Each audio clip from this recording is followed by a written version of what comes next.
आखिरी किनारे के बारे में सुना है, जहां आज भी एक ऐसी दीवार खड़ी है जो इंसानियत को एक बहुत बड़ी तबाही से रोके हुए है। यह कोई मामूली ईंटों या पत्थरों की दीवार नहीं, बल्कि वह दीवार है जो लोहे के बड़े बड़े टुकड़ों और पिघले हुए शीशे से तामीर की गई थी। उस दीवार के पीछे हजारों सालों से एक ऐसी मखलूक कैद है जो अगर आज बाहर निकल आए तो जमीन का सारा पानी पी जाए और हर जी रूह को खत्म कर दे।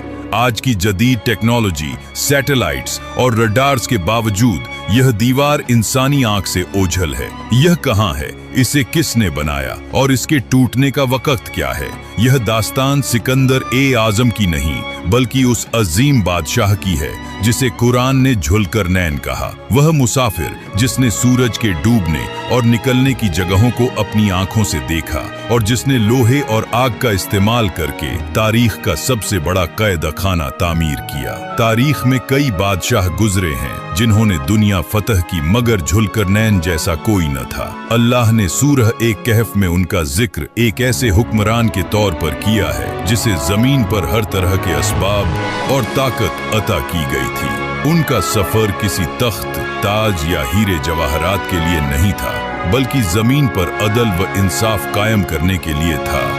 आखिरी किनारे के बारे में सुना है, जहां आज भी एक ऐसी दीवार खड़ी है जो इंसानियत को एक बहुत बड़ी तबाही से रोके हुए है।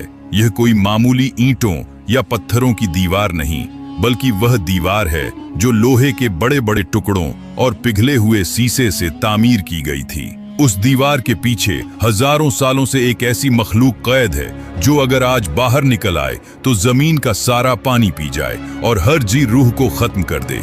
आज की जदीद टेक्नोलॉजी, सैटेलाइट्स और रडार्स के बावजूद यह दीवार इंसानी आंख से ओझल है। यह कहां है, इसे किसने बनाया और इसके टूटने का वक्त क्या है? यह दास्तान सिकंदर ए आजम की नहीं, बल्कि उस अजीम बादशाह की है जिसे कुरान ने झुलकर नैन कहा। वह मुसाफिर जिसने सूरज के डूबने और निकलने की जगहों को अपनी आंखों से देखा और जिसने लोहे और आग का इस्तेमाल करके तारीख का सबसे बड़ा कैद खाना तामीर किया। तारीख में कई बादशाह गुजरे हैं जिन्होंने दुनिया फतह की, मगर झुलकर नैन जैसा कोई न था। अल्लाह ने सूरह एक कहफ में उनका जिक्र एक ऐसे हुक्मरान के तौर पर किया है जिसे जमीन पर हर तरह के असबाब और ताकत अता की गई थी। उनका सफर किसी तख्त, ताज या हीरे जवाहरात के लिए नहीं था, बल्कि जमीन पर अदल व इंसाफ कायम करने के लिए था।